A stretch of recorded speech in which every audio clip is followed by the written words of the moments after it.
Harry Styles est numéro 1 aux États-Unis et en France cette semaine avec son nouveau single. Ça s'appelle As It Was et il tourne en boucle partout dans le monde et on va le décrypter ensemble aujourd'hui. C'est parti.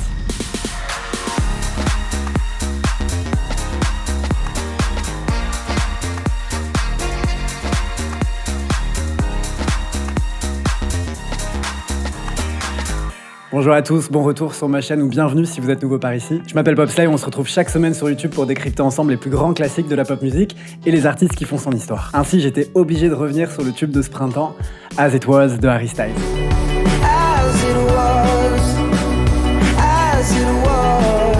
As It Was est numéro 1 en France cette semaine, c'est d'ailleurs le tout premier numéro 1 solo de Harry Styles chez nous. Le deuxième si on compte Drag Me Down de One Direction. Ainsi, il est temps de revenir sur l'histoire et la genèse de cette chanson, mais aussi sur tous les messages cachés et toutes les théories qui entourent As It Was. Alors, petit disclaimer, il n'y a pas de vérité absolue, donc si vous avez d'autres sensibilités ou bien d'autres théories à nous partager, n'hésitez pas à nous le dire en commentaire. Let's go! On va d'abord remettre un peu de contexte. Avec son album précédent, Fine Line, Harry Styles avait déclaré en interview que c'était un album qui parlait d'avoir des relations sexuelles et de se sentir triste. Aujourd'hui, dans une nouvelle interview, Harry Styles explique que As It Was parle de métamorphose. C'est aussi une chanson basée sur son expérience personnelle pendant le confinement. Pour lui, c'était le message qu'il souhaitait véhiculer à travers son retour et le genre de musique avec lequel il souhaitait revenir. Et quel retour, j'ai envie de dire. Si vous êtes sur TikTok et Instagram, vous devez entendre cette chanson au moins une fois par jour, si ce n'est plus. Et au-delà de tout ça, As It Was a déjà enregistré une série de records indécents. Alors qu'est-ce qui rend cette chanson aussi addictive ? Eh bien, on va décortiquer tout ça en regardant le clip. Le clip de As It Was a été réalisé par Tanu Mwino et cumule déjà plus de 100 millions de vues en seulement un mois. D'ailleurs, peut-être que le nom de Tanu Mwino vous est familier. Effectivement, on lui doit les clips de Up de Cardi B, mais aussi de Montero, Call Me By Your Name de Lil Nas X. Alors dans une interview récente, Harry Styles a confirmé que la voix que vous entendez sur l'introduction est en réalité celle de sa filleule, Ruby Winston. It's my goddaughter. Il explique qu'il a trouvé cet enregistrement au moment de produire la chanson. Elle avait l'habitude durant le confinement d'essayer de m'appeler avant l'heure du coucher tous les soirs, et une fois, ça n'a pas sonné ou quelque chose comme ça, alors elle m'a envoyé cette note vocale. Je l'ai donc mise dans la chanson pour une raison quelconque et j'en suis tombé amoureux, ça a collé parfaitement. Il a d'ailleurs plaisanté en disant que sa filleule laissait déjà la célébrité lui monter à la tête, puisqu'elle lui aurait demandé une grosse somme d'argent pour cette participation. De mon côté, à la seconde où j'ai entendu cette introduction, ça m'a ramené en 2017. Je ne sais pas si des Swifties sont parmi nous, mais il me semble que si. Mais ça m'a beaucoup fait penser à l'introduction de Gorgeous sur Reputation. Rappelez-vous, c'était la voix de la fille de Blake Lively et de Ryan Reynolds. Donc dans le clip, on pourrait imaginer que l'enfant parle à Harry Styles de l'autre côté de la porte, signifiant qu'il ne laisse entrer personne dans sa maison. Je dis ça parce que l'album s'appelle Harry's House. Harry's House. L'enfant, c'est aussi le symbole de l'innocence. Donc c'est peut-être ça la métamorphose dont on parlait plus tôt. Il dit au revoir à son innocence.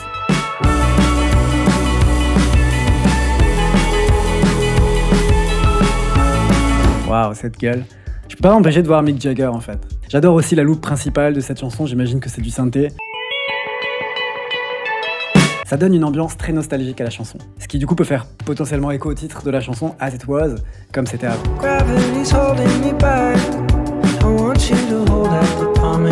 J'adore quand il va chercher dans les graves.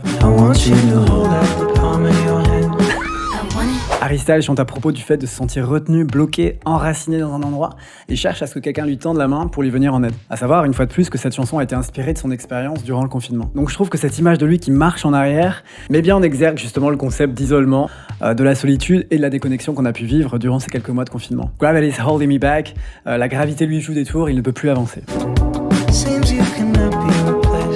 Oh wow, j'ai toujours des frissons sur ce passage. Je sais pas si vous entendez les guitares et les basses en arrière-plan, je vais essayer de vous les isoler.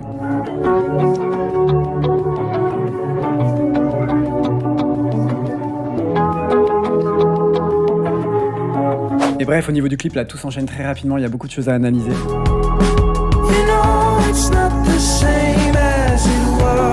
L'élément phare du clip, vous voyez, c'est cette plateforme qui tourne sans fin. Elle a été directement inspirée de Celui qui tombe, une pièce de performance théâtrale et illusoire créée en 2014 par le réalisateur français Yoann Bourgeois. Il a d'ailleurs développé d'autres projets avec des artistes comme Missy Elliott, FK Twigs ou bien encore Coldplay. Celui qui tombe présente un groupe de personnes sur une scène tournante et il court dans l'espoir de lutter contre le mouvement perpétuel pour constater qu'au final, il reste au même endroit. Yoann Bourgeois a donc placé Harry Styles dans le même contexte au sein du clip.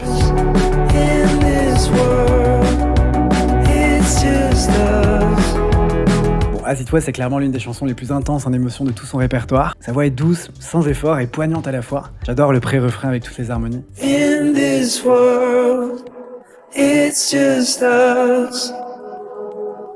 You know it's not the same as it was. Ce passage, pour moi, il connote une nouvelle fois le sentiment d'isolement dont on parlait plus tôt, puisque clairement, durant le confinement, comme il le chante, c'était juste nous, et ce n'était plus comme avant. La production a un côté hypnotisant, presque mystique sur le pré-refrain. Pareil, je vais essayer de vous l'isoler.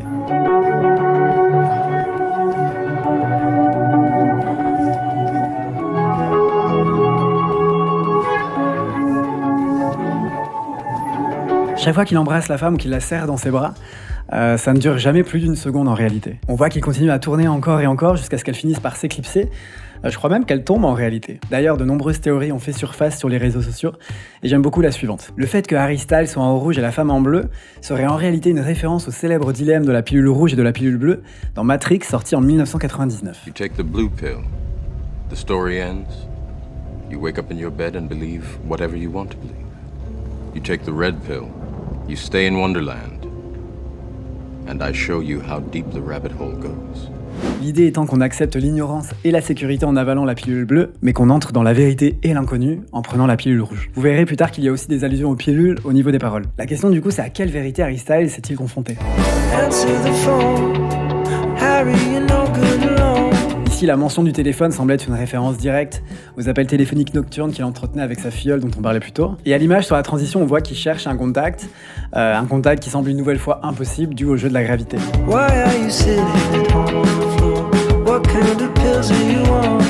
Pourquoi es-tu assis par terre chez toi et tu prends quel genre de pilule ? La référence à la pilule dont je vous parlais juste avant. Et en le contexte du confinement en tête, la chanson peut être aussi interprétée comme étant l'expérience d'Harry Styles face à la solitude, ou bien un comportement qu'on pourrait adopter en cas de rupture. D'ailleurs, déjà en 2017, dans sa chanson Meet Me in the Hallway, Harry Styles faisait part de sa tristesse causée par une séparation, et dans cette chanson, il se disait déjà au sol, seul, en espérant que la personne revienne.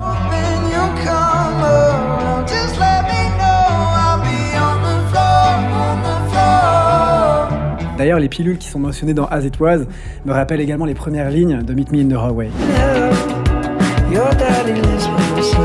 Ici, les paroles semblent être relatives à la vraie vie d'Harry Styles, puisque lorsqu'il avait 7 ans, ses parents ont divorcé, sa mère s'est remariée plus tard, et a divorcé à nouveau pour se remarier ensuite, son mari est ensuite malheureusement décédé, tandis que le père de Harry Styles est resté célibataire depuis, ce qui rend très probable le fait qu'il vive seul, comme il le chante dans la chanson.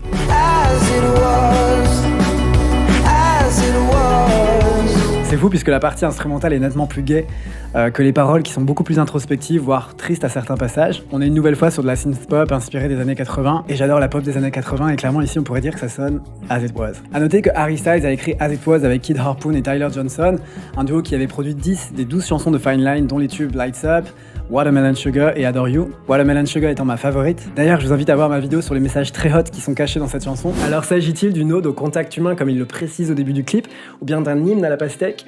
Eh bien, pas vraiment, enfin presque. En concert à Nashville, Harry Styles débute la chanson en disant que le sens de Watermelon Sugar n'avait pas vraiment d'importance, puis il commence à chanter quelques paroles avant de déclarer ceci.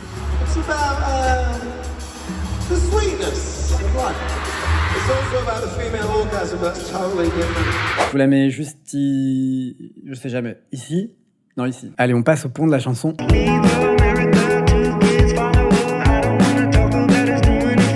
Il a aussi été rapporté que la partenaire présumée de Harry Styles, Olivia Wilde, prévoyait de partager son temps entre Londres et Los Angeles. Et cette femme a effectivement 2 enfants avec son ex-fiancé. Donc Leave America, 2 Kids Follow Her semble effectivement lui faire référence. En réalité, nous n'aurons probablement jamais de confirmation, puisque Harry Styles avait déclaré dans le passé qu'il a toujours essayé de compartimenter sa vie professionnelle avec sa vie personnelle.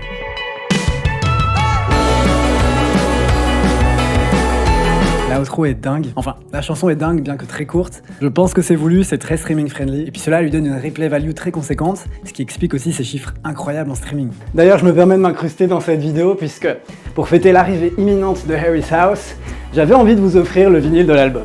Donc pour participer c'est très simple, vous pouvez vous abonner à ma chaîne et vous laisser un commentaire en me disant que vous souhaitez participer au concours, et je choisirai parmi vous le gagnant le 20 mai prochain. Je vous dis bonne chance.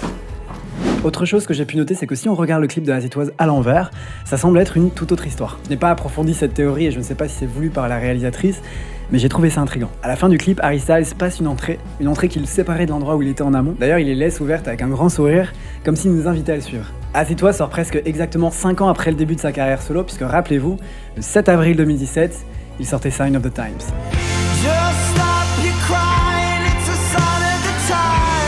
Pour moi, avec As It Was, il a atteint un sommet créatif, son écriture est de plus en plus mature et on sent qu'il rentre dans une nouvelle ère. En tout cas, comme je vous disais, le succès est bel et bien au rendez-vous. Dès les premières 24 heures après sa sortie, As It Was est devenue la chanson la plus écoutée aux États-Unis en seulement une journée, avec 8,3 millions de streams. C'est Driver's License de Olivia Rodrigo qui détenait auparavant ce record avec 8 millions de streams au compteur. As It Was détient également le Guinness World Record de la chanson la plus streamée dans le monde sur Spotify en une seule journée pour un artiste masculin, avec plus de 16 103 000 streams sur ses premières 24 heures. C'est aussi le deuxième numéro 1 de Harry Styles aux États-Unis après Watermelon Sugar, et son deuxième numéro 1 au Royaume-Uni après avoir été au sommet avec Sign of the Times en 2017. Dites-moi en commentaire si As It Was figure dans vos playlists, et je vous invite à noter la chanson sur 10 dans les commentaires, je serais curieux d'avoir vos avis là-dessus. Bon, pour ma part, vous l'avez compris, je suis complètement conquis par ce lead single. J'ai hâte de découvrir l'album le 20 mai prochain. En tout cas, ça m'a fait trop plaisir de revenir avec un décryptage dédié à une seule musique. Ça faisait longtemps. Évidemment, si vous avez des suggestions de chansons à analyser ensemble, n'hésitez pas à me le dire en commentaire. Et surtout, si vous avez passé un bon moment et que vous aimez la culture pop, je vous invite à vous abonner à ma chaîne en cliquant juste ici. Ça me ferait super plaisir. Je vous embrasse, prenez soin de vous et je vous dis à la semaine prochaine. Ciao.